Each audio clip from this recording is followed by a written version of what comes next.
This is session 2 of the Traffic and SEO training. In this video, we're going to talk about professional search engine optimization training so you can do SEO like a true pro. So basically, I'm going to jump right in here. What is search engine optimization? For those that aren't aware, it's basically the act of publishing and marketing information in a way to improve search engine understanding of website content. It's arguably the best marketing strategy ever because it enables you to reach unlimited people with even the smallest budget. Now, I say that it's the best avenue ever, and that's not just because I teach on it and that I'm in this niche. It's basically because with SEO you can compete with some of the most competitive websites online, like Amazon.com, the MSN Shopping or NBC. I mean, you can compete with some of the biggest websites out there, Petco, PetSmart, and just with search engine optimization, you can compete with companies that have multi-million-dollar advertising budgets. Just through the organic listings in Google. And when I'm talking about the organic listings, I'm talking about the main listings that you see in Google. So when you do a Google search, you see at the top side there is sponsored search results, and on the right hand side you've got sponsored results, and those are results, the pay-per-click spot where people are paying per click. And then you've got the results in the middle where about 85% of the real estate on that screen is taken up by the free side, which is called the organic side, and that's where most people are actually going to click on your links and find your information. And what's great about it is that it doesn't cost you anything to get ranked there. And so, as I talk about SEO, just keep in mind it stands for search engine optimization. And basically, it's just the act of publishing and marketing your information in a way to improve the search engine understanding of your website content. It's probably the easiest explanation. Basically, what we're going to talk about is things you can do with your site to make them make them search engine friendly so that people find your content and you get that free traffic. Here's a few little quick search engine statistics. The only three main search engines to worry about are Google, Yahoo, and MSN.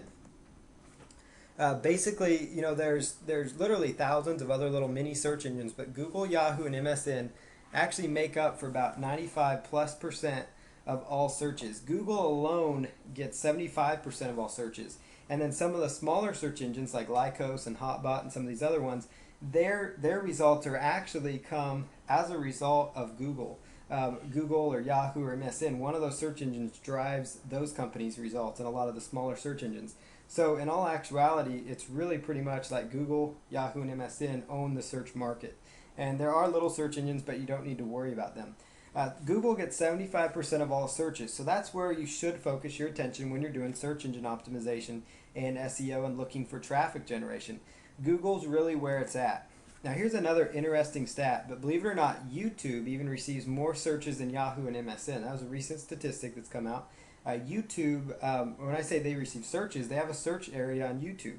And that shows you right there how powerful video marketing is, which we're going to cover video marketing in some upcoming lessons. We touched on it briefly last week, but we're going to cover it even more in depth in the upcoming lessons here. But that shows you how powerful video is for driving traffic. I mean, like I said, YouTube alone receives more searches than Yahoo and MSN. That means people are going to YouTube just to find random information. And what's powerful too is these YouTube rankings will come up in the Google search results, in the Yahoo search results, and the MSN search results. So, it kind of gives you, leverage when you're doing video marketing. I just wanted to point that statistic out though, and it shows you just how big the Google search engine actually is. Google is powerful, so you need to focus your efforts around them related to SEO. Every search engine basically looks for the same aspects, very similar components, but the one I really only worry about is Google, and let the other ones just fall into place where they may. And we're going to talk next here about relevancy and search engine optimization. The search engines make money, just so you know, with advertising, and they get people to perform searches by providing relevant results to their users. And so basically what that means is that Google, they get their money from advertising revenues. So all the pay-per-click ads and a lot of that stuff you see, that's how Google makes their income. And so they want people to perform searches on their site, and so they want people to come to their site often because they're finding the information that they want online. So basically, if you're typing in, Titleist Golf Club into a search engine, the expected result is to find a Titleist golf club. The user is not trying to look for, they don't want to find information on a Callaway golf club. That's a totally different brand of golf club. Even worse yet, the person doesn't want to find information on golf bags or golf balls. They're there to find information about a Titleist golf club in this example. That's a brand of golf club. Same thing, it might be a Panasonic HD TV. They didn't particularly look for a Sony HD TV. They were looking for a Panasonic HD TV. So what would happen if the search engines weren't providing relevant results to their users, the people would leave and go to another search engine to find what they want. They'd find a search engine that gave them better results.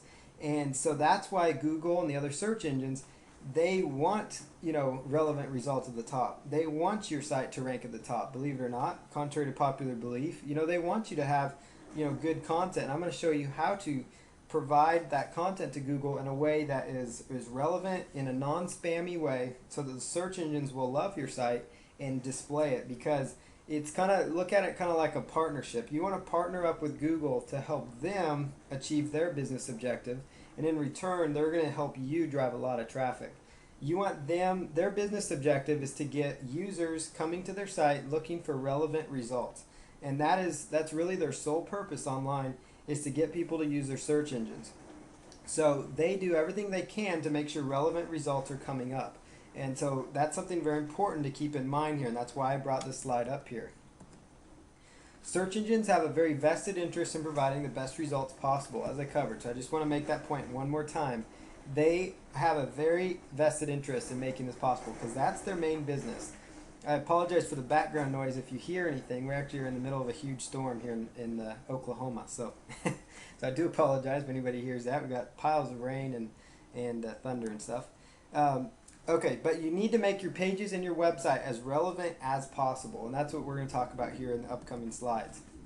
There are several different on-page optimization factors that you can do to make your pages on your website search engine friendly and more relevant for the search engines. And so I'm going to talk about relevancy because that's so important. If your site is relevant for the search engines, it will rank higher in the search results. So now in order to make your site relevant, you need to focus on keyword phrases. And so after this slide talking about keywords, I'm actually going to touch on relevance. But I want to talk to you guys real quick about keyword phrases because that has to do with relevancy, because the keywords are what makes your site relevant for the search engine results. Like I was using that Titleist Golf Club example before. If you are selling Titleist golf clubs, if you happen to be an affiliate for them, or let's say you're a golf store in let's say you're a golf pro shop in let's say Jacksonville, Mississippi or something, or Jackson, Mississippi. Let's say Jacksonville, Florida. Okay, there we go. So you are a golf pro shop, Jacksonville, Florida, and you want people to come to your pro shop. That's the kind of relevancy. Those are the kind of keywords you would want to use on your site. And so I want to narrow down here though, so you first understand how do you find the most profitable keywords for your campaign, because that's where all this relevancy, that's where all these on-page factors are going to stem from. And so I want to start here with the keywords. Now some of you have probably seen this slide in some of my other presentations, but I want to touch on this one more time so it really hits home because it's a very important part of this process. So the first phrase here, a generic word or phrase, those are low value keywords with high competition and they have poor conversions. And those would be keywords like pets or real estate or even just football. Those are just generic keyword phrases. They're not going to get you the results you want. That'd be like golf, as another example. Then you've got a category level keywords. They have a little higher value and they are a little easier to rank for. And those are keywords like pet supplies, Oklahoma real estate, and college football. And they're still not easy to rank for because those are still highly competitive. But they're a little higher value. And the reason they're higher value keywords is because people are a little closer to finding what they want.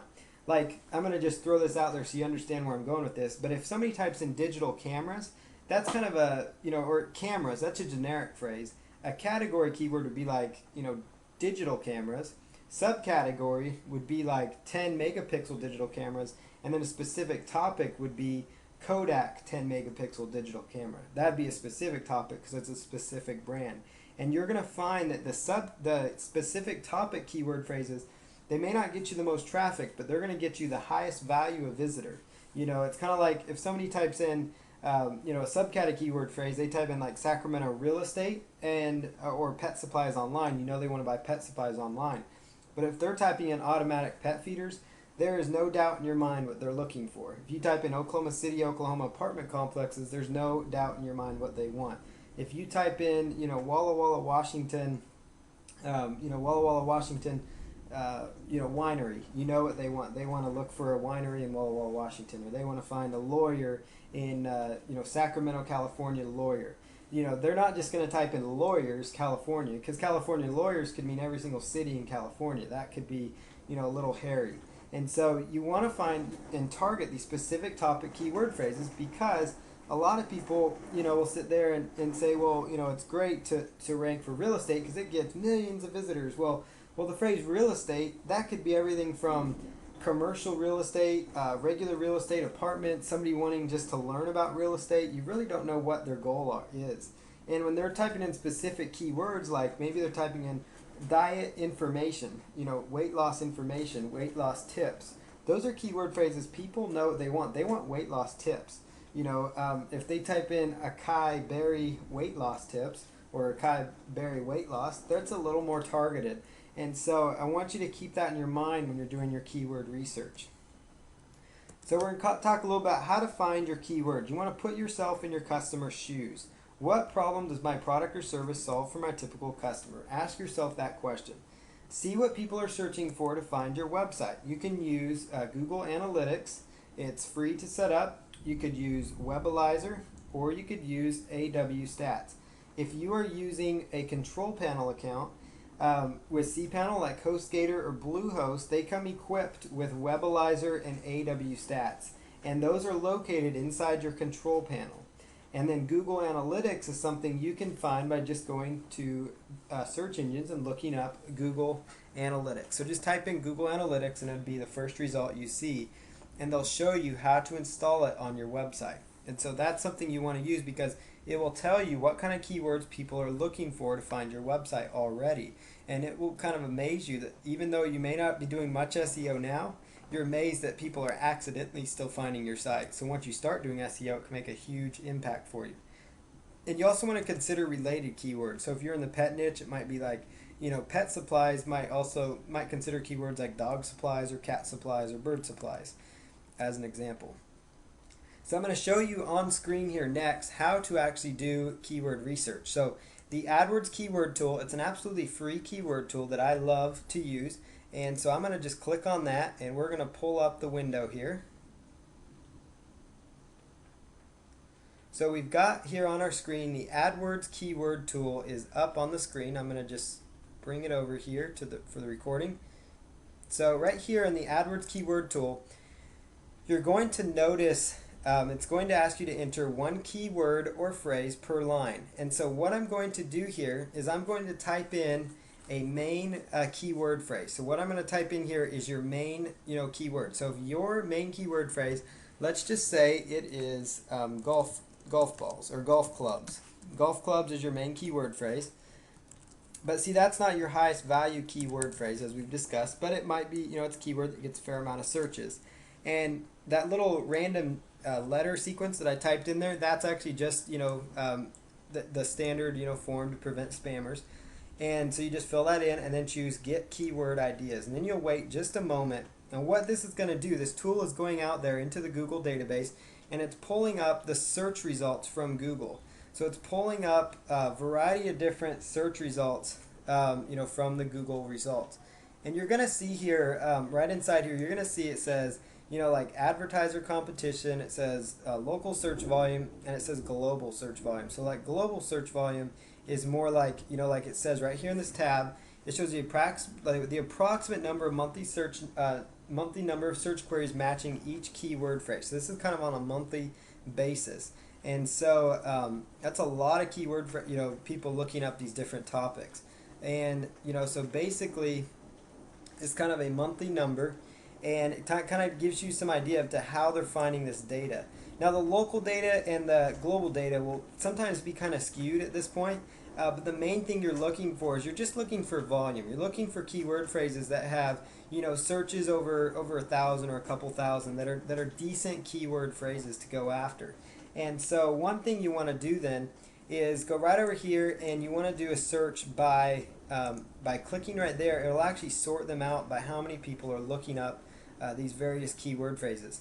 Now you notice here golf clubs and golf club are two different searches, and that's something that we'll talk about here in a moment, but believe it or not, they actually are different. So that's something to keep in mind. Google will look at results actually different. I'll actually just prove that to you here in a quick little search on Google. So if you go to Google here and we were to type in, let's say, golf clubs, you notice the result, and then if we type in golf club, it changed. You notice the result changed by just taking off the by basically just taking off the S. The result totally changed. And so if you add the S, so it's plural, you see the results here. It's totally different. So that's something important and something that's really something you want to keep an eye out for, because Google looks at them as completely different, quite a bit different keyword phrases. They have some of the similar results, but they're all not the same. It's not the same keyword phrases. So that's very important. So you see here, you've got a variety of keywords here that it sorts through. Now, what I look for is I'm trying to just find a keyword phrase that has a fair amount of searches. Something north of 25,000 is good. On a monthly basis. And it doesn't even have to, even the lowest things like equipment golf clubs, hybrid golf clubs. Keywords like that. It doesn't have to be a keyword that has tons and tons of searches either. It can be a smaller keyword phrase that has maybe 1,000 searches. Because it's going to, a lot of times people will not target keyword phrases if they don't see any, if they feel like, well, it's only got 1,000 searches or it's only got 700 searches, I'm not going to look for that. Well, like if you look at this keyword right here, Callaway pre-owned golf clubs, that keyword is only searched for 720 times a month. So a lot of people are going to say, well, that's no good. That's not a good keyword phrase. Well, if you can rank at the top of the search engines, and you can get, even half those people, or even a tenth of those people on a monthly basis, that's about 100 visitors to a specific page on your site. That's like having a store that has 100 potential customers walking in. And I'll guarantee you, if somebody's typing in Callaway pre-owned golf clubs, and maybe you're an affiliate for eBay or something of that nature, or you're optimizing for Callaway used golf clubs or pre-owned golf clubs, you're getting a targeted buyer. They know what they want. They want a used golf club from Callaway. They're not just looking for used golf clubs. They're looking for Callaway used golf clubs. And so that's something to keep in mind. You've got lady golf club set. That's a pretty decent keyword phrase. And so, it's just a matter, you just want to look for keywords that have numbers in this column. Sometimes you'll see not enough data. And so I tend to kind of steer away from those keyword phrases.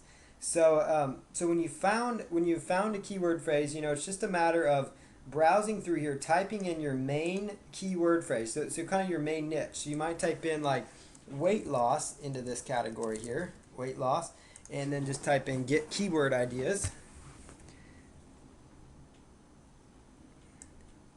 And you'll notice here, you've got, weight loss diet program, weight loss program. It's got, it's a little easier to rank for because it's called more of a long tail keyword. It has 3 or 4 different words to it. Like here's one: free weight loss programs, quick weight loss center, vegetarian weight loss eating. All these searches have a fair amount of volume. And this number here that you're seeing, it's not going to be 100% accurate all the time. I just want you to keep that in mind. The number you see is not what you get. There's times when this number, it could be way off, or it could, way off on the high end or way off on the low end. It kind of can fluctuate and vary. So don't look at this number like the gospel truth, but look at it as an indicator as to the volume of your various keyword phrases. So that's very important to keep in mind. And you want to find keyword phrases that you're really targeting your main site for.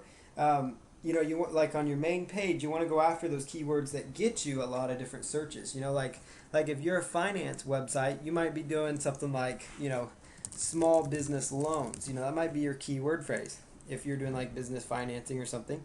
So you're trying to get ranked for, small business loans, because that has quite a few searches, about 200,000. But you notice here, when you type that in, you'll find a lot of different keyword phrases that you could create content around, So you might have a keyword like let's say, weight loss, or let's say bird watching, for example.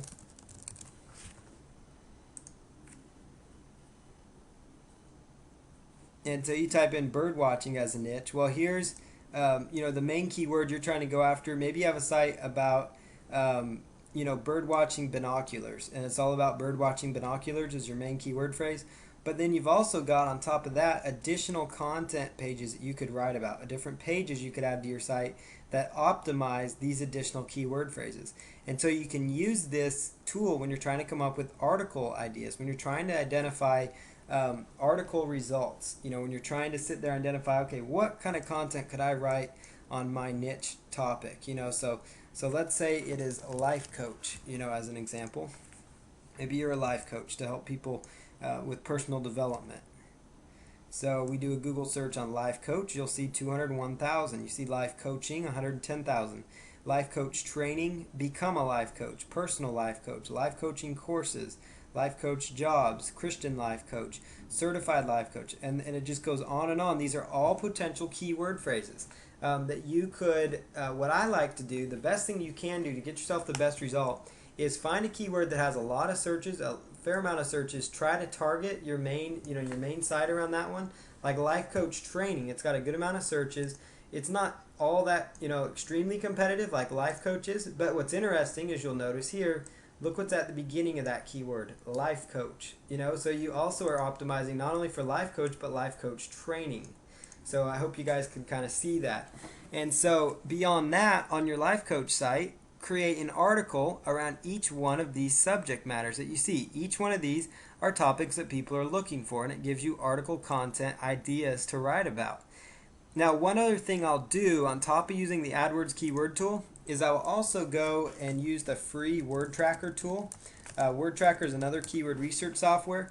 I personally don't pay for the upgrade, but you could if you wanted to. But I just use the free keywords tool from Word Tracker, and you could just type in your main keyword phrase here again.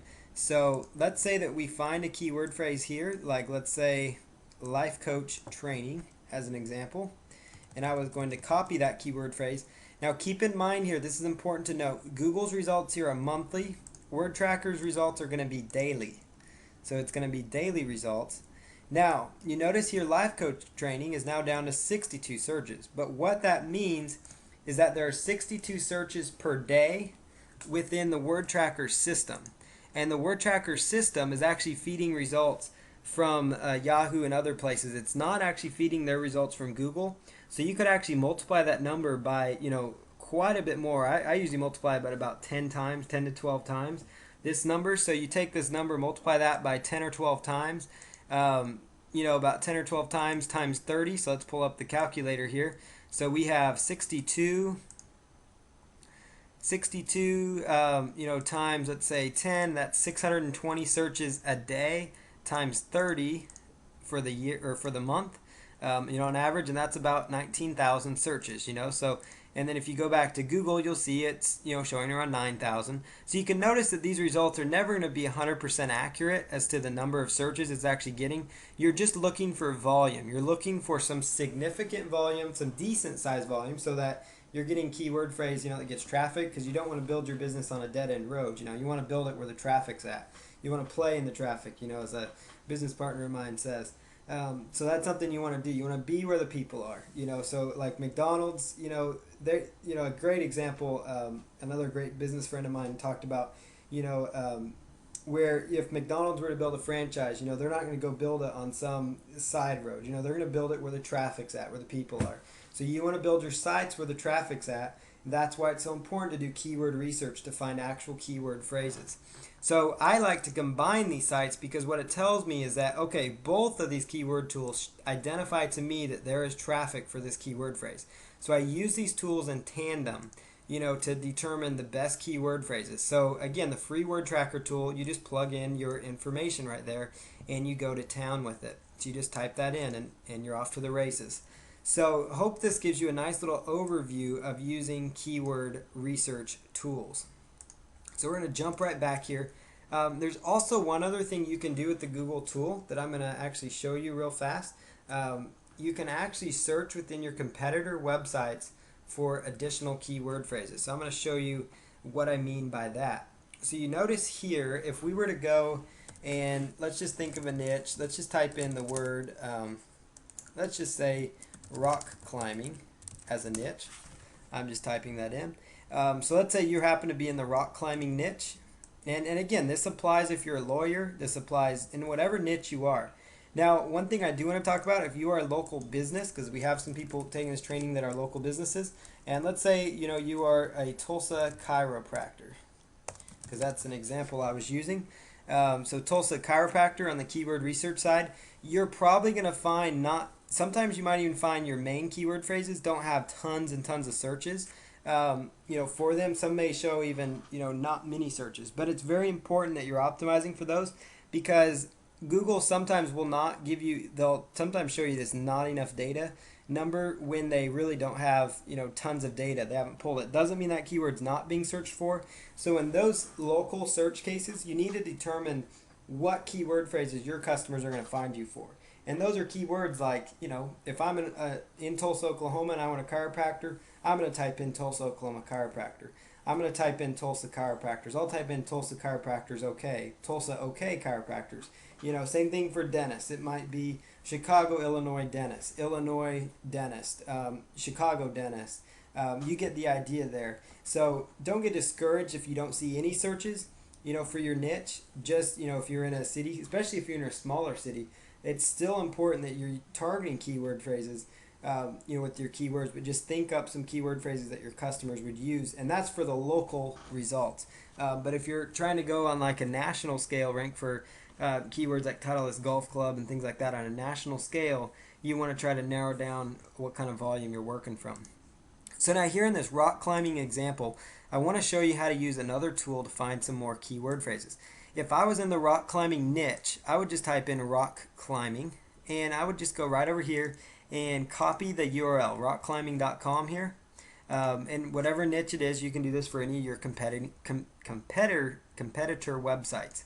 And you're going to go to the Adwords keyword tool again, and there's an option here that says website content, and you're going to just plug in your URL there that you selected. In this case, it's rockclimbing.com. So just grab rockclimbing.com and include other pages on my site linked from this URL. So you could, as one strategy, is to include other pages on the site that are linked from this URL, because a lot of times rock climbing sites, or a rock climbing site will link off to other rock climbing sites, just like a legal site might link to other legal websites, and things like that, because they offer similarities in value. So what you're going to do then is go by get keyword ideas, and it's going to scour this website. It's actually analyzing the website for you, and it's going to take about a minute, and so just be a little patient here. And it's analyzing the website, and what it's going to do is actually pull up and tell us what kind of keyword phrases they are actually going after, and it gives you some additional keyword phrase terms to consider going after. Now this is a really powerful tool because it kind of narrows things down into little niches for yourself. So you see here, if you do this search, and you can click on that button to sort them by how many searches you have.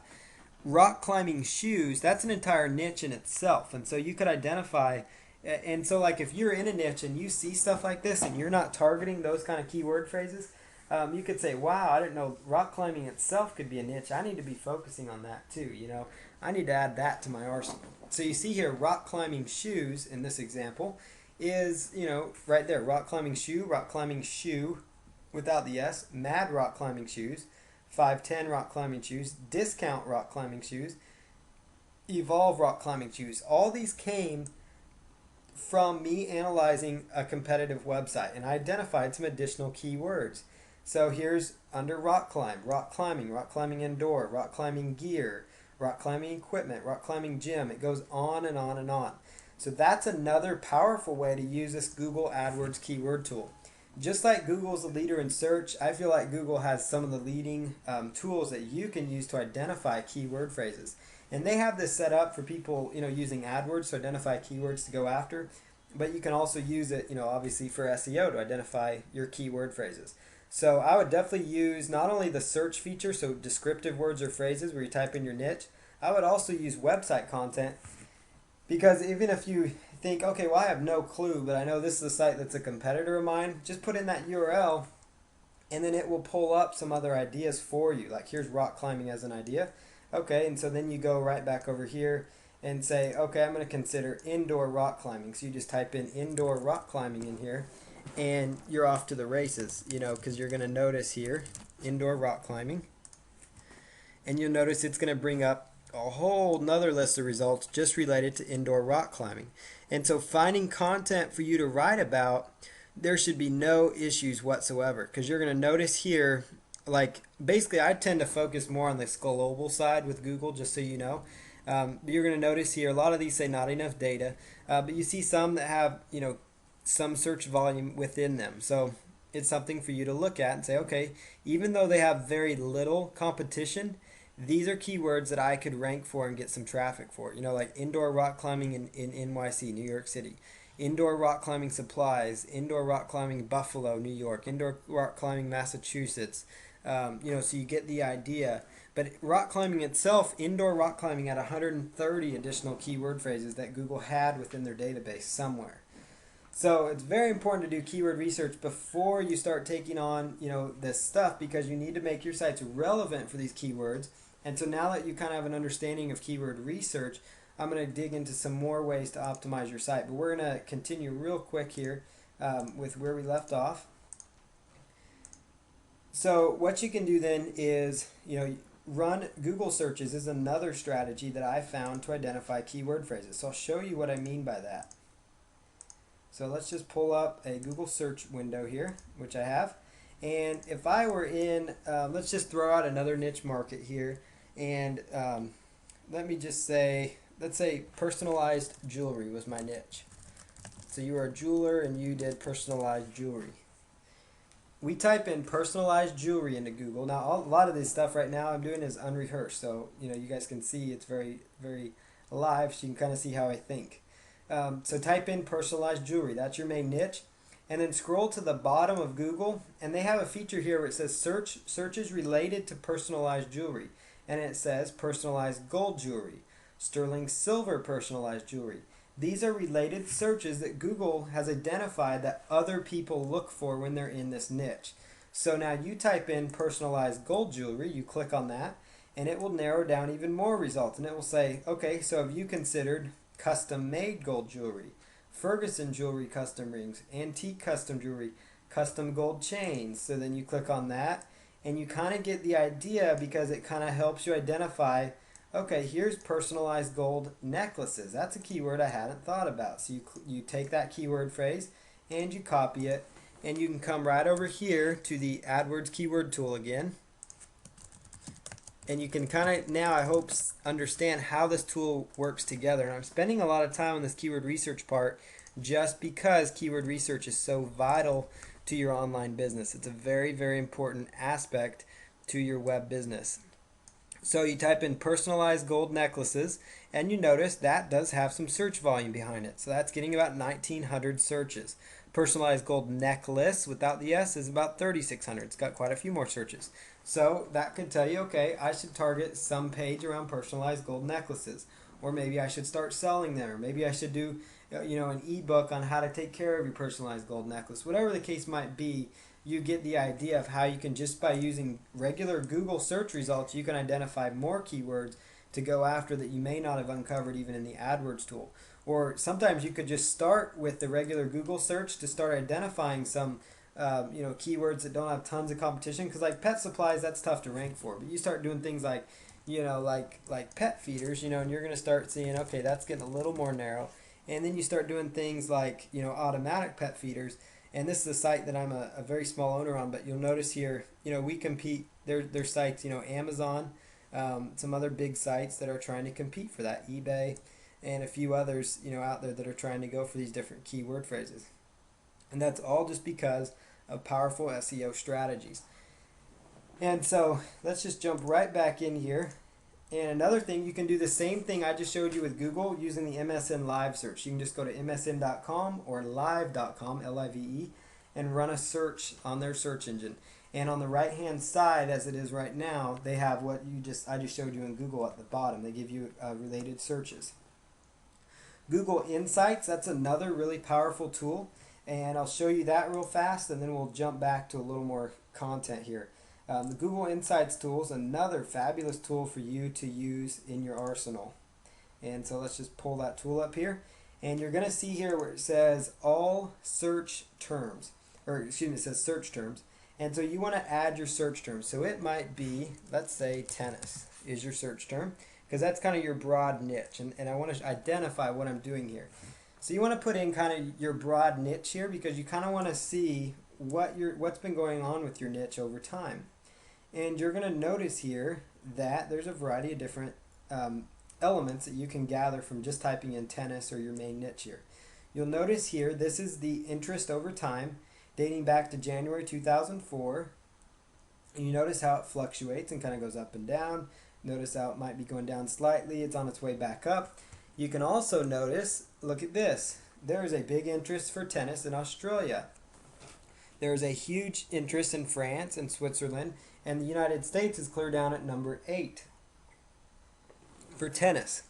You would also notice, as you keep going, that top searches are table tennis, believe it or not. Gets more searches than US Open tennis or tennis games or other tennis shoes even, or something of that. Those are other hot keyword phrases that you could consider, because you could create a whole niche around table tennis, because you see in the tennis niche that actually gets more searches than regular tennis. Rising searches, you're going to notice here, Wii Tennis, Virtua Tennis 3, it's like a game. Tennis warehouse. So if you had a site in that niche, you could find keyword phrases because it's telling you they're trending. It gives you an insight into what the market's doing. Here's another example. Let me just show you one more example here, and then we'll move on. Type in weight loss as an example. And not every keyword phrase will actually come up here, but most will. So you're going to notice here weight loss. In the United States, it's more popular. It's the most popular keyword phrase of all the countries. Weight loss diet is a top search term. Lose weight, weight loss pills. And so you can use this tool synergistically together with the Google Adwords keyword tool. I'll show you one more time what I'm talking about. Do a Google Insights search, look up weight loss diet. So you do search for weight loss diet right here, because Google Insights tells you that's a top search with the term weight loss in it. So weight loss diet. I jump right over here to the AdWords keyword tool. I click on this. I follow through their little steps. And I pull up a whole list of keywords just with weight loss diet within those keyword phrases. Now I've got, another 100 or 70 or so keywords just around weight loss diet. Every single one of these keywords could be an additional article for you to submit through an article directory. It could be an additional an additional article to put on your website. And all this stuff's going to work together to increase your traffic because you're having more content. You're going to notice, Ally weight loss, that's a breakout. That means tons of people are looking for it. Biggest Loser, that's a TV show. These are all additional keywords that if you had a site around weight loss, you could focus on.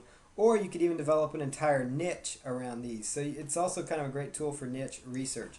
I'll show you, I said one more result, but I'm going to show you one more here for a local market. Like let's say Chicago dentist, for example. And we'll see if it even shows up here. And it does. It does actually show up some results here. And you'll notice here that it's pretty stable. People are looking for Chicago dentist. Not surprising, most of them are in the US when they're looking for that. And it will tell you their top searches. Dentist in Chicago, Chicago Dental, Dentist Chicago IL, Illinois, Dentist in Chicago, Cosmetic Dentist Chicago. So it tells you right here, okay, these are the keywords if you're a dentist that you should be going after. So I hope that this sticks with you and that you use this tool. It's a Google Insights tool, and it's very, very powerful. Google Trends, I don't have to show you that is. You can just click on that, and it will actually show you trending topics, so keyword phrases that are trending. Obviously, you can look at competitor websites, you can look at competing websites, and you can look at their title tags to identify what keyword phrases they are targeting. I'll show you, what I mean here by title tags. So I clicked on here, and let's just go and look up google.com. What the heck? While I'm over here on Google Trends, why don't I just show you that? It bothers me to not show you this. Here is Google Trends. It will tell you you could type in search a trend, for example. So it could be, let's say, Titleist golf clubs. And I'm not really a golfer. I've got a friend that is, but I'm just using these as an example. But you'll notice here it tells you kind of a trend over time for that keyword phrase, Titleist golf clubs. Notice here how it like really drops off, but now it's become stable over the past several years, and it's kind of rising and going around. You might try, Nintendo Wii, and it will give you some examples. And it also, what's interesting with this Google Trends tool that I do want to indicate to you is it tells you what cities are actually doing the most searches on this particular topic. It'll tell you like Nintendo Wii, Philadelphia, Pennsylvania happens to be a city where more people are looking for that, according to this tool, than any in the United States. And look at all these United Kingdom sites that are interested in Nintendo Wii. So that's just an example. You type in your keyword phrase into Google Trends, and away you go. But if I go here to Google and let's just type in Nintendo Wii as an example. Let's say Nintendo Wii in stock, a little more narrow keyword phrase.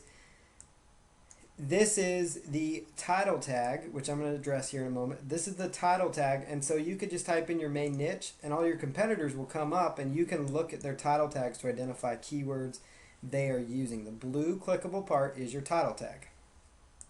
So let's just jump right down here to the presentation. And then you can also go to ezinearticles.com. It's an article directory, and browse through your category and look at the titles of the articles and look at what keyword phrases they're using in the titles. Because most of the time they will have done some of their research. But like I said, you can use the Adwords tool to identify some keyword phrases. So I'm going to keep going. I tried to keep this content down, but there is so much to cover with SEO. So remember plurals and synonyms like auto parts, car parts, automobile parts. Keep in mind merged and hyphenated words, even misspellings. Like I said, plurals and synonyms, like when I was saying car part or car parts, those would be different. Add keyword modifiers to your keywords. So things like buy Nintendo Wii, cheap pet supplies, best price Motorola. Those are all some indicators and examples of modifying keyword phrases. Like buy Nintendo Wii, that means they want a Nintendo Wii. Find Tulsa chiropractor.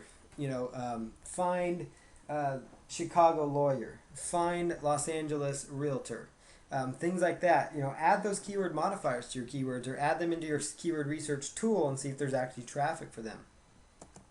And so let's just jump over here. Looks like this similar slide. Okay, so next we have on-page search engine optimization. So at this point, you should have identified your main keyword phrases that you are going to go after. And I'm going to step you through the on-page process.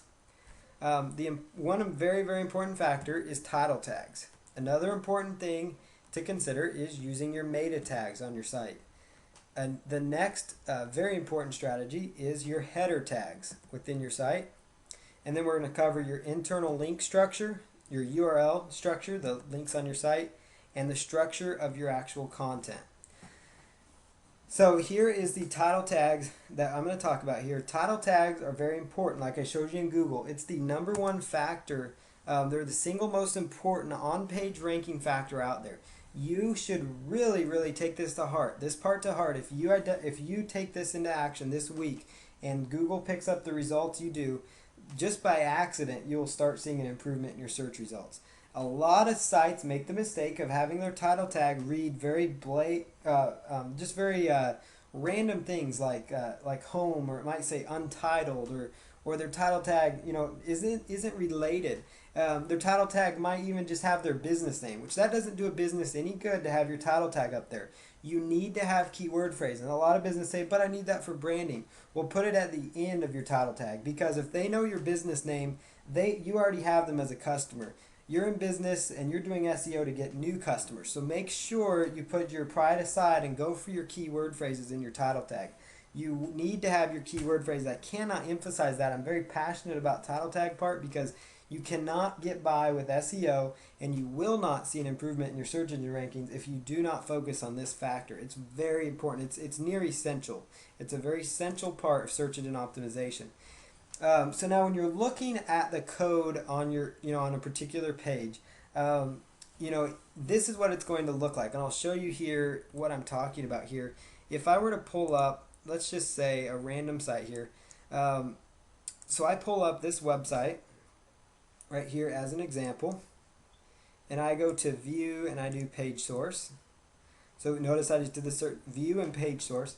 You will notice here, right here, title, it's got their main keyword phrase, Nintendo Wii Tracker, find Nintendo Wii in stock. So notice they're using the keyword phrase Nintendo Wii Tracker because people were trying to track Nintendo Wiis when they were hard to find. So that was their main keyword phrase.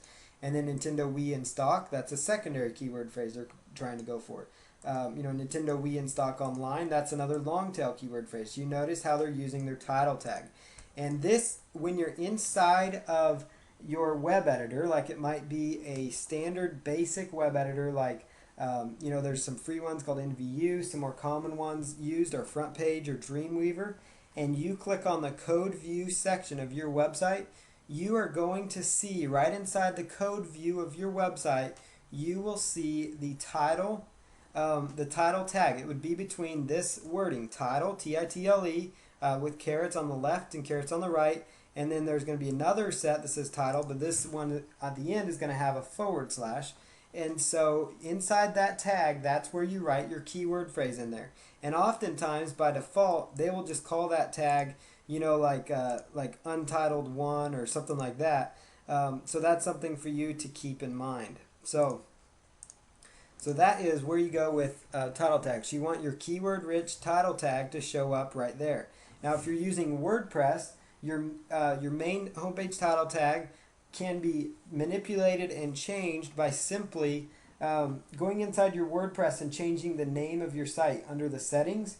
And then you can also use a plugin called All-in-One SEO. It's just called All-in-One SEO.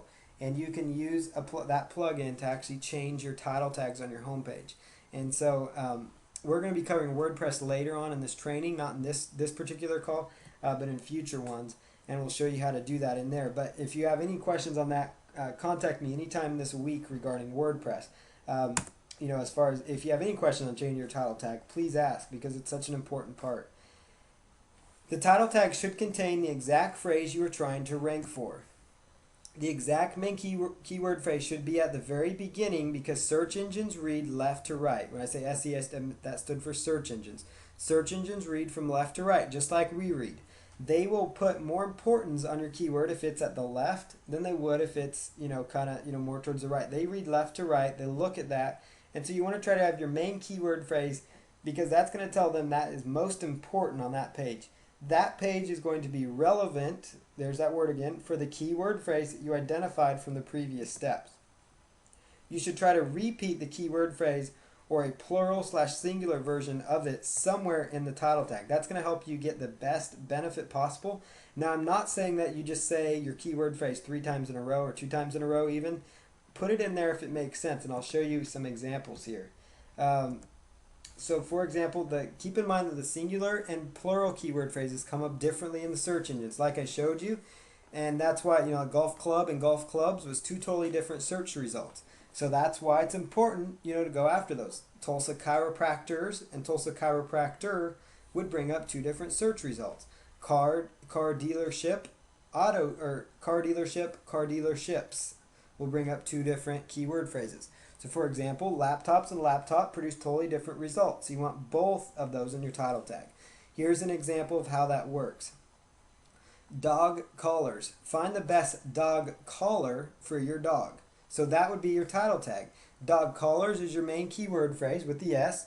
Find the best dog collar for your dog. And what is interesting here is your title tag. It's also, you want to make it kind of salesy almost. Not really salesy, but so it reads well, so it sounds well, so it encourages the click.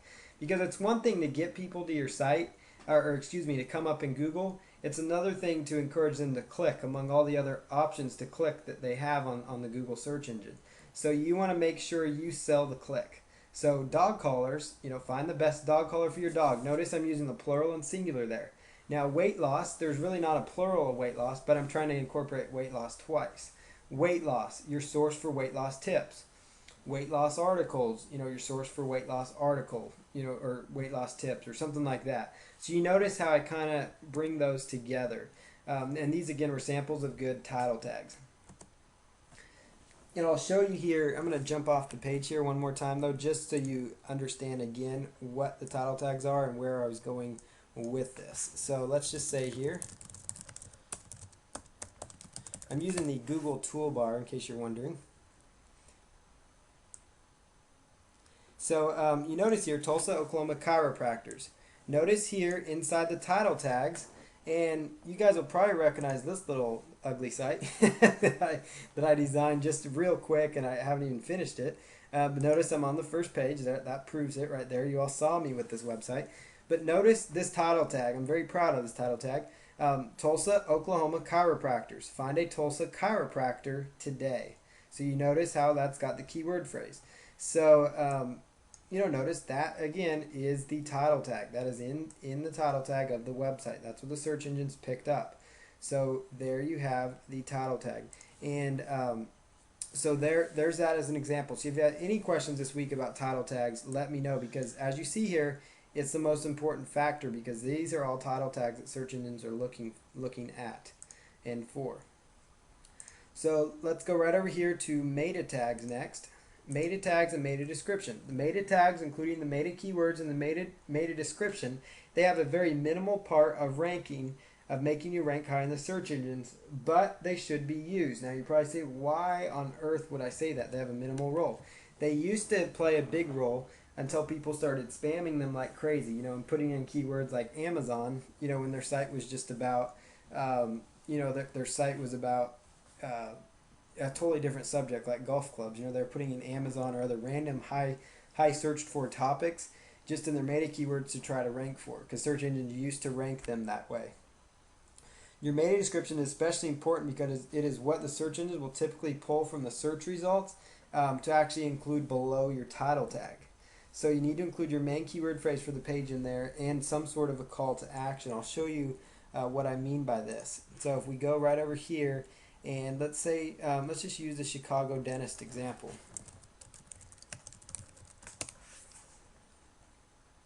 So you do a search here for Chicago dentist, and you notice here, web special, $1 exam, x-rays, or free teeth whitening. We accept insurance, gentle cleanings, veneers and braces, cosmetic and family dentistry. That's a nice meta description, because a lot of times what will happen is sites will basically, they won't put in anything special into their meta tags. And so what will happen is Google will go in there, kind of formulate their own little meta tag if they don't have one most of the time. Sometimes they'll just do it anyways. But a lot of the times what happens is Google will just formulate their own. So it does not look very exciting for people. So here's one, open 7 days a week. That's really good. Let me find one.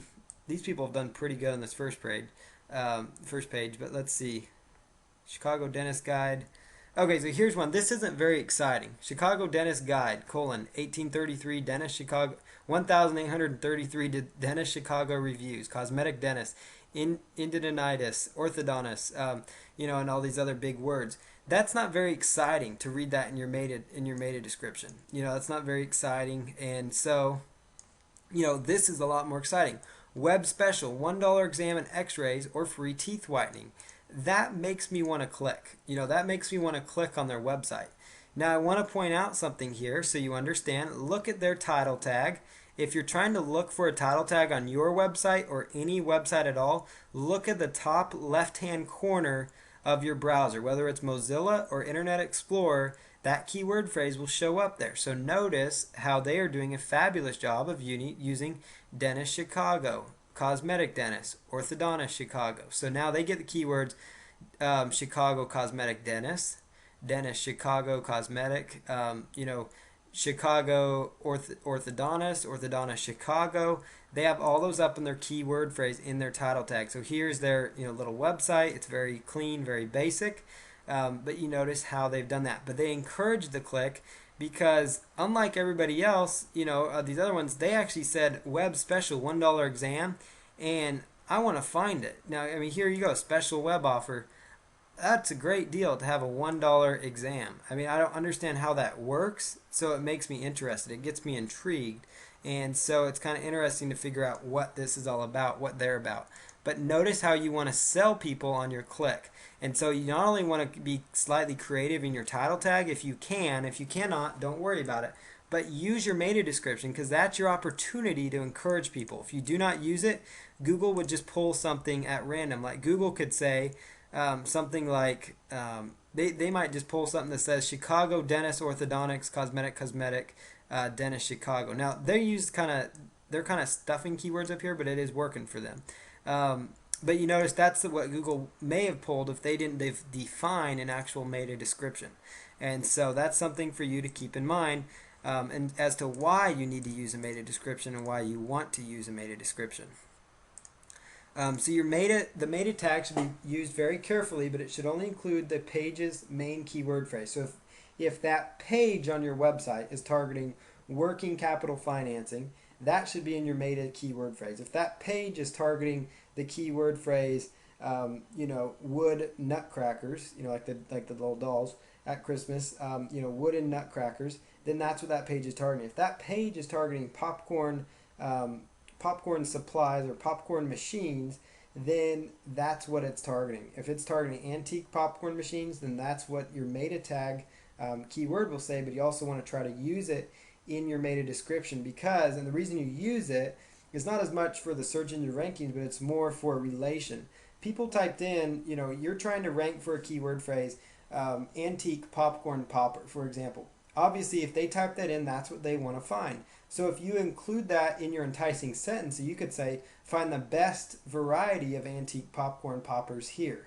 So it gets your keyword phrase in there, but it grabs their attention. Because what will happen is Google will bold that keyword phrase if it's in your meta description. So it helps your listing stand out a little more in Google. Excuse me. So that kind of is, defined with meta descriptions here. And I apologize, I'm going long. I always go longer than I anticipate. There's just so much content here. So examples of good meta descriptions. Get in touch with a Tulsa, Oklahoma chiropractor that is both trustworthy and reliable. Now, I didn't do a good job proofreading that. I apologize. Working capital financing. What is working capital financing? Working capital financing is the lifeblood of your growing business. So it kind of, that one doesn't as much sell them, but it kind of informs them as to what it's about. And so they say, okay, I'll click for more info on that. Or, this one's more like, get in touch with Tulsa, Oklahoma chiropractor that's trustworthy and reliable. So you're like, okay, I like trustworthy, reliable people to do business with. So let's find somebody to do business with that's trustworthy and reliable. Or maybe it's something to the effect of, you have a free report on weight loss, 5 tips to losing weight. Maybe it's a free report on being a better bird watcher. Maybe it's a free report on rock climbing secrets. Whatever the case might be, download my free rock climbing shoes shopping guide or whatever. Put that in your meta description if you offer a report, because people like to get stuff for free. They like to be informed. So include those things in your meta description. Here's an example of the meta tag. I know that your eyes might be glazing over right now when you see this, but this is basically what I showed you here. I apologize. What I was showing you on that page when I was doing a file and I did the search for view source code on those pages. This is the kind of result that comes up. This is HTML code, but you can easily edit this code by just typing, replacing these keyword phrases. So when you have your own website, you would just use find and replace, use the view source code option on your web editor, like Microsoft Front Page. Once you're inside there, where it says title, put in your keywords. Where it says keywords and content, you're going to see that option. Type in your one keyword phrase for that page, and then where it says description content, type in your sentence in your meta description. So that's how you use meta tags. Now, header tags are a little bit different. I'm going to go check our time real quick. Make sure. Okay, so we're doing okay on time here. I'm going to try to go another about 30 minutes of content, or 20 or so minutes of content, and then we'll open up the floor for questions and answers. So header tags after title tags are extremely important to your on-page SEO. When I keep talking about on-page SEO, I'm talking about changes you can make to your website so that your website itself comes up higher in the search engines. In the HTML code, like the view source section of your web editor program, your header tags would look like this: H1, H2, H3, H4, H5, and H6 with the little caret symbols. That's what they would look like in your HTML code. For example, the H1 tag typically generates the largest font, so it's the most important one that the search engines look at. They will actually look pretty highly at your H1 tag. The header tags act like headlines on your web page, and so I'm going to show you kind of what that looks like. Your header tags should look natural, and they'd be like subheadlines on your pages. So like a lot of sales pages have subheadlines, and even a lot of articles, like to break up the article, because we all know people have short attention spans online, and they want to get the information that they are there to look for. So you want to try to include that information in those headers, so they kind of draws them in to read more of your copy. But by doing so, you want to try to incorporate your keyword phrases somehow. So, for example, I'm a Washington State Cougar fan. I attended the school, and so here's an example. Your source for WSU Cougars gear. That's my keyword phrase. WSU Cougars gear. That would be like my H1 tag. Notice it's kind of big and it stands out at the top. And you can edit this by simply finding, inside your view source section, inside your content. You can also modify this within WordPress in the code view section, in the code view of WordPress. And again, if you need help with this, that's what we're here. That's what I'm here for. So you guys have access to me through email, and I want you to make sure you're reaching out to me to get your questions answered, because I do not want you to have any stumbling blocks. So your source for WSU Cougars gear. Your article would go here, so there's your article, and you have a short couple paragraphs to start off your article. And then you also hit them with another little subheadline. Buy WSU Cougars gear and save. So it gets the keyword phrase in there one more time, but this time it goes, inside the H2 tag. And so then your article continues there, and you don't have to use all 6 of them. You could only use 1, or you could use 2, or you could use 3, or whatever you want within that article, but it kind of breaks it up. But I'll show you here an example before I jump off here of a great site that does a fabulous job of using this. This is a guy who runs a site that's a phenomenal SEO guy. This site gets a lot of unique visitors each month, and they have some fabulous content, and it's a site that I actually support and do stuff with. It's a Christian website. So this site, they talk about, is the Bible true? They talk about notice how they're using their keyword phrase in their various subheadlines. And you can actually size your H1 and H2 tags so that they are not the exact same size. And I'm just pulling up this site just so you guys see an example of a fabulous way to use your header tags and how it kind of breaks up the content. So you notice here, that kind of draws people into what they're going to find on each paragraph. So like my WSU Cougars gear example, that, buy WSU Cougars gear would be here. Their keyword phrase on this page is the Bible true? And, that's the only keyword phrase. Notice that in their title tag. Notice that in their URL structure. Notice that right here. That's the only keyword phrase they're trying to focus on, and that gives you the best results possible. So I definitely want to show you that, as an example of what I meant by the header tag example. So you can jump right over here to internal link structure. So your website should be easily spidered by the search engines. If your site is not easily spidered by the search engines, then that means the search engine spiders and the search engines cannot find your site. Because the search engine spiders go out there to find websites, and they have a little, it's a little program, computer program they use that goes out there and picks up your website. You want them to find all your pages, and you do that by offering text-based links within your website. So you want to have text-based links for your website. So a great example here is Patronic.com. This is a site that I used to be a major owner in. I'm a very small part of it now. But it's a site that we get a lot of it, or actually all our traffic right now, basically through SEO traffic, search engine optimization. And you notice here that on the left hand side here we've got our navigation, and it is all text-based links. These are all text links. And you notice how, you click on them and they go right over there. So what happens is the search engine spiders come in here and they will just eat up this content. So they would just come in here and they can follow these links all the way through to the internal pages of content. And they just go through these sites and they can pick up the content. So that's how text-based links are. That's what I'm referring to. These would be considered image links. Now, we are using image links, but that's because in the footer of our website, we also include the similar subject lines that you saw at the top, in the footer here. And so That is where that is showing up here. So you've got what you want to have is if you're going to use fancy navigation like using images or using JavaScript or something of that nature, you're going to want to also include it in the footer as a text-based link because the search engine spiders have the easiest time following text-based links. I'm not saying they can't follow image links, they can't follow JavaScript links. It just makes it more difficult, and they have no problem finding text-based links to find them. And one thing I want to draw your attention to is notice this clickable part of the link also is the main keyword phrase for that particular page. And what that does, that's called the anchor text. I know you've heard that said before, but anchor text is a very important aspect of search engine optimization because anchor text is what is the clickable part of the link. It's the clickable text. That's another way to talk about anchor text. And it should be your main key, that page's main keyword phrase should be in that anchor text. So for example, beeper callers. That page right here is all about beeper callers. You're going to notice here, beeper callers. That right there, it is actually text-based. That's an H1 tag. Right there, beeper callers. And then you'll notice here, beeper callers, beeper callers, dog training. Notice that in the title tag. Notice that in the breadcrumbs, so the search engines can find those breadcrumbs.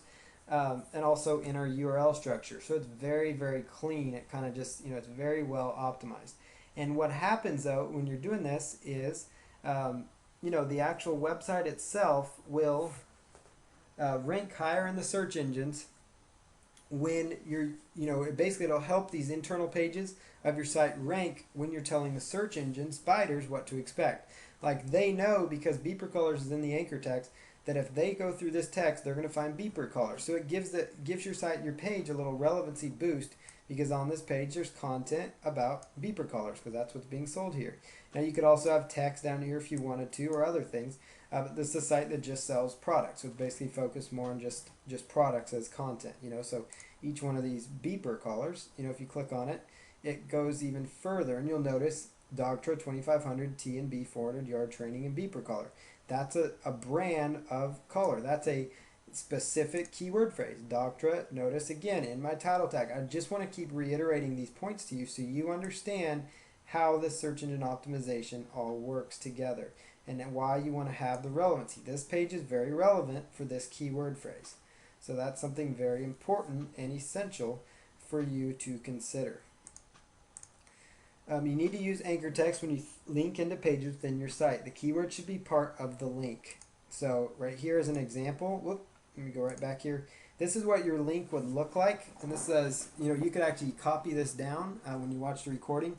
But inside your link where it says your domain, that's your URL, that's your link. And then inside here where it says Chicago lawyer, that's like the keyword phrase. So if you are a lawyer in Chicago and you are linking to your website or to a page inside your website, you would want to try to link with the anchor text link because that gives you a powerful search engine boost. So that's a very important aspect of search engine optimization. You should have no more than 2 links from your home page to your internal pages. So that's something to keep in mind. Now, if you're using WordPress, for example, it does a great job already of providing good internal link structure. You want to use a sitemap and an RSS feed if possible, if at all possible with your website. So you do want to use a sitemap and an RSS feed if possible. So you want to include a sitemap, and I'll show you kind of an example. A sitemap will contain all of your links. So even if you don't have all your links in your navigation on your homepage, you want to have a sitemap link in the footer of the website so the search engines can find it. Sitemap links are all text-based links that basically help the search engine spiders come in and pick up all of your content all at once. So they come into that page and they find all that content which links to the pages on your site. So it enables them to find all your pages because it does you no good to have articles on your site. It doesn't matter how great the articles are. If the search engines can't find the articles, it's not going to give you the benefit that you are seeking.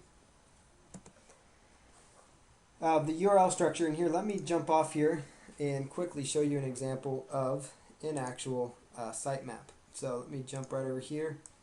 Here is a site that does a great job. Notice here in the footer, if you were to click on sitemap right here, it would take you into a page that has a sitemap. It's got a link to all their different pages on their website. So you notice here, bad credit business loans. If you clicked on that, this site's actually broken down into several different sitemaps.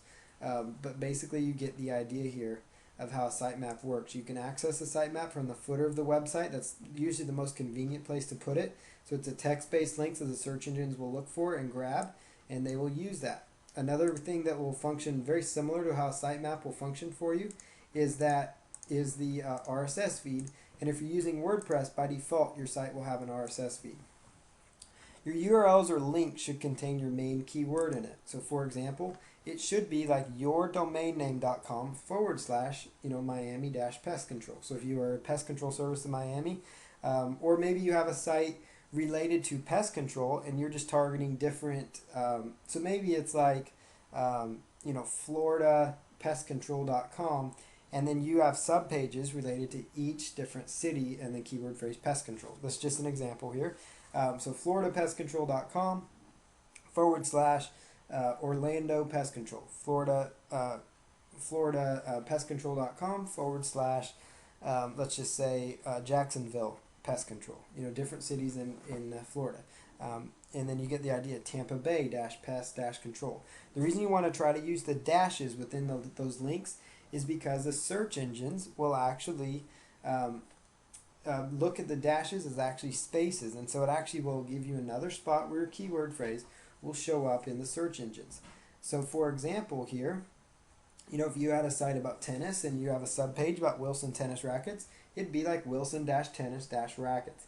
Just like you saw on that pet site that I was showing you, for example, notice how the keyword phrase, there's a separation there.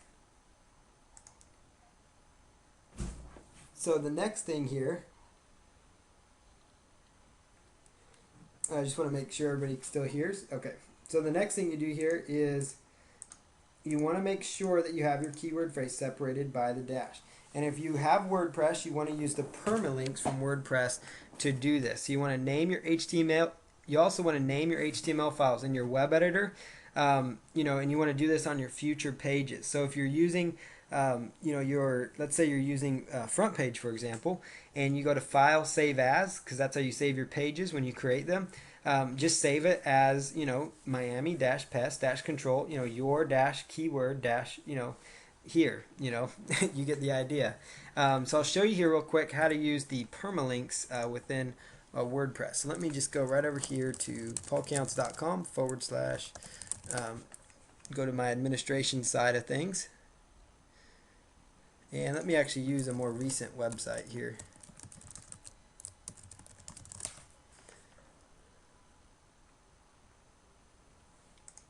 Okay, so I'm going to show you how to quickly use this in WordPress, the permalink structure, and then we're getting to the point of wrapping things up for this particular training. We'll open up for questions and try to have about 30 minutes or so for Q&A time. So what we've got here is if we come right over here to right inside of your WordPress, you're going to see on the left hand side it's going to say settings, and you want to just click on settings, and then inside settings you want to click on permalinks, and once you've clicked on permalinks, it's going to have a default structure right here. You want to select custom structure, and inside custom structure you want to type in / and then you want to do the %, which you hit that by doing the shift and hitting the number 5 key. And then you want to type in the word post name, and then you want to do % and then /. And what that will do is that will create search engine friendly links for your WordPress. And so by doing so, what it does then is it basically takes and puts the dash in between each of your keyword phrases. So it makes the custom structure show up correctly for your individual keyword phrases. So that's exactly what it does, and that's how you use that. So it's just you log into your WordPress. This is WordPress 2.7. Go under settings and choose permalinks, and then choose your custom structure.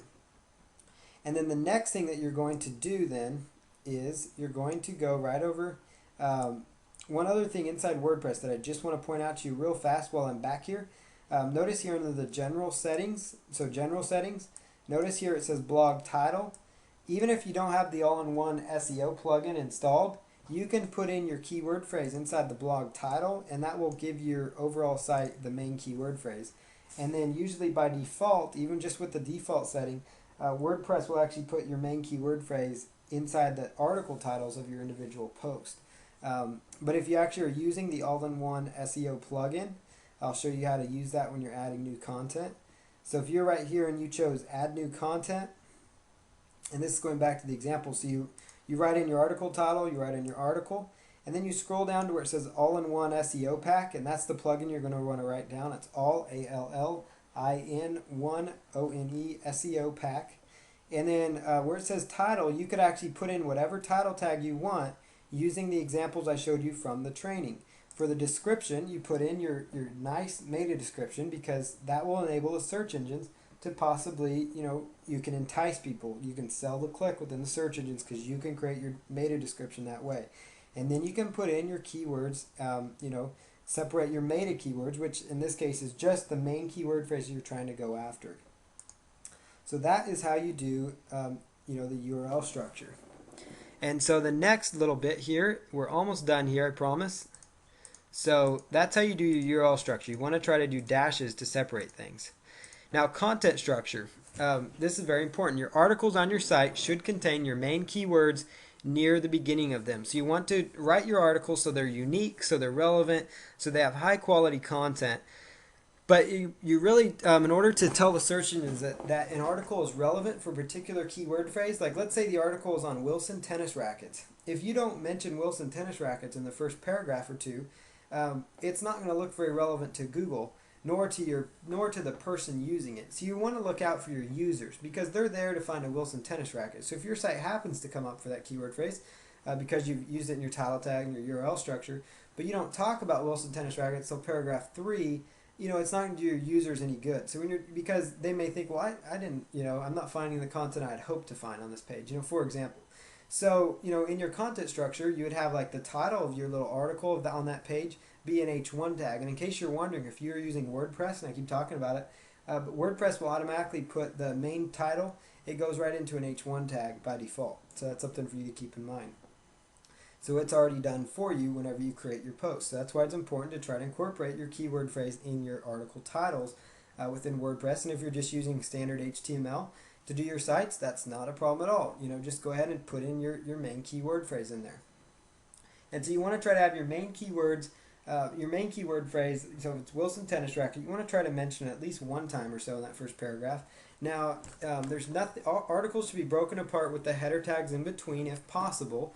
Not only will that help your readers, because it will actually kind of break things up, because it's really hard on websites. People don't want to sit there and read 500 words at once. They like to have little subheadings and things. So try to break it up when you're doing your articles on your site. You should try to include your main keyword once or twice in the first paragraph, and place it anywhere that makes sense in the next paragraphs. And that's an important statement I'm making. It needs to make sense. You do not want to write content that doesn't flow and that doesn't make sense. So, I would not sit there and talk all about, let's say Tulsa chiropractors. I wouldn't say, find the best Tulsa chiropractors. Tulsa chiropractors are the bomb. Tulsa chiropractors are trustworthy. Tulsa chiropractors this. Tulsa chiropractors that. That doesn't flow well. So you do not want to stuff with keywords. Not only will that get, a little red flag to the search engines that you're trying too hard to optimize, but it's also going to send a red flag to your readers that you don't care enough about them to write good content. So you need to write good, solid content that they're going to read, actually. That's very important. So it needs to be search engine friendly, solid content. Try to include your main keyword in the last paragraph of the article if possible to kind of close it out. That's just kind of well-rounded approach to getting that content on there. So you want to include one or two times in the first paragraph, where it makes sense in the middle paragraphs, and then try to close out with that keyword phrase. And that's going to kind of give you that nice balance of relevancy, and only include it at the end if it makes sense. If it flows in your close, put it in there. If not, don't use it. Don't say, well, Paul said I need to have it, so you write it in there. Just do it if it makes sense. That's the important thing, is use your keyword as it makes sense, but use it. A lot of times people, well, they may not try to use it. So it's important to try to incorporate your keyword phrase in your content, but don't overuse it. Don't abuse it. Use it, but don't abuse it. That kind of rhymed. Perfect keyword density is an absolute myth. I know a lot of SEO people might be seeing that going, hey, but it's a myth. There's no such thing as perfect keyword density. Not only will it waste your time because you're going to be sitting there calculating, according to my calculations, or whatever, I've got 500 words of content and I've got the keyword 20 times, and so I need to have a keyword density of 0.113 or whatever. There's no such thing. Don't bother with that. Don't worry about a percentage. There's really no set percentage. If your article makes sense to you, if you can read it out loud, or if you can read your own article and it makes sense, if it reads like you speak, then it's good enough to go. If it reads like you speak and it really gives good content, good information, then it's good. You just want to try to include your keyword phrase because it makes sense. Because if your article is relevant about a subject, obviously it's going to include your keyword phrase. So really, there's no science behind that part of it, or really any of this SEO that I'm showing you. It's just a matter of putting things in good locations. And so don't worry about perfect keyword density. Just write good solid content. You could write 5 articles in the time it take you to sit there and calculate keyword density of one. So sit there and write those 5 articles because that's going to do better for you. And then read your content and make sure it flows and makes sense. Just don't insert keywords because you think you have to. Don't abuse keywords though. Don't overuse them. If you have to, err on the low side of using them, but still use them. I can't stress that part enough. Make sure they're in there because it makes sense. Don't get caught up with it at all. Write for humans and not for search engines, and the search engines will appreciate your content. Like I said at the beginning, the search engines are there. They want to partner with you. They want to show your content to their visitors, believe it or not. And it's not that they want you to succeed, but basically, if you succeed, they will succeed because as you come up there, you're going to write more good content. They want to show your site, and I'm not saying that they're going to signal you out and pick just your site because there's tons of competing sites, but it will by default signal you out because a lot of sites are not focusing on basic SEO principles. They want to provide their users with good results and good information. So if you send people to a site with good information, high value content that's search engine friendly, then you will be just fine. And yes, it does take a little bit of work for SEO, but it's not all that bad, as I hope you saw here. Try to write unique and relevant articles for your individual website. That's very important. Target one keyword phrase per article. So don't try to target every single keyword phrase that you saw on that list, within your title tags and things. If you have a list of 30 different keyword phrases and they're all in a similar niche, maybe it's all about rock climbing shoes and you have 20 different keyword phrases that you could go after. Try to write 20 different articles on rock climbing shoe, the variations of those keyword phrases.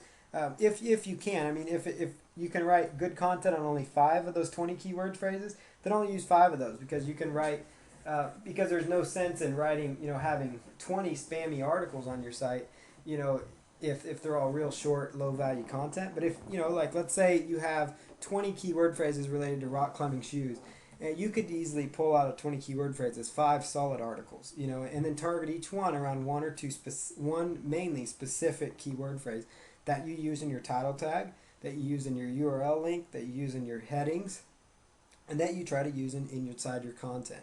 And you do those things, you're going to be just fine. And then you link to those, when you're doing WordPress, it will automatically add your content to an RSS feed and a sitemap for using the Google Sitemap plugin, so it will be found. If you're using a static HTML site, just put the link, in the sitemap and make sure you have a sitemap on your footer. And then the search engines will help find that new content. And if you want to, and you're using a static HTML site, use the content we talked about in that first video that has been uploaded for you, where it talks about using Pingomatic.com or another site.